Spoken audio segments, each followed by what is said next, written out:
Did you know that some royal brides in the 1700s had waists measuring as little as 19 inches?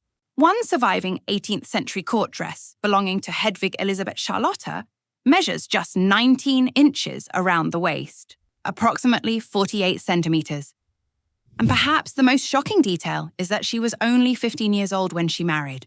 Of course, these tiny measurements were partly achieved through rigid corseted bodices specifically designed to sculpt the body into the fashionable silhouette of the time. Another surviving royal bodice from the 18th century measures only 21 inches around the waist, roughly 53 centimeters. The shape is remarkably similar to the styles worn by the sisters of Marie Antoinette, including Maria Carolina of Austria, who married at just 16 years old.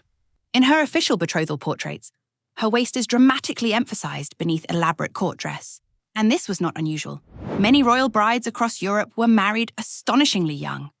Marie Antoinette herself was only 14 when she married Louis XVI.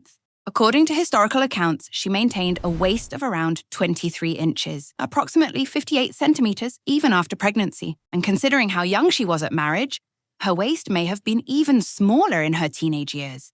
Portraits of Marie Antoinette as a child already show the rigid court silhouette beginning to shape her body.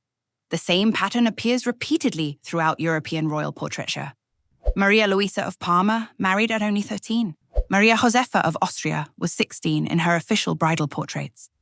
These young women were trained from childhood to wear heavily structured clothing that permanently shaped posture, movement, and body proportions, and the fashions of the era exaggerated the illusion even further.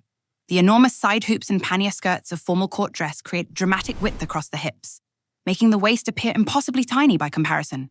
But despite becoming one of the most recognizable fashion icons in history, Marie Antoinette herself eventually grew to hate these rigid court fashions. She found the grand ceremonial dresses unbearably heavy, restrictive, and exhausting to wear. Over time, she began rejecting some of the formal styles expected at the French court, and instead preferred softer, more flowing gowns inspired by simpler rural and classical fashions. One of her most famous preferred styles was the chemise gown, a loose white dress that scandalized parts of the French aristocracy because it appeared almost too informal for a queen. The giant hoops disappeared, but the tiny waist remained. When we look at royal portraits from the 18th century, it's easy to see elegance, luxury, and beauty.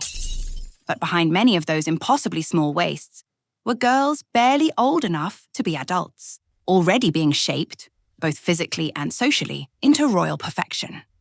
And next, watch the bizarre beauty trend that made medieval women obsess over unnaturally high foreheads and the painful lengths they went to in order to achieve them.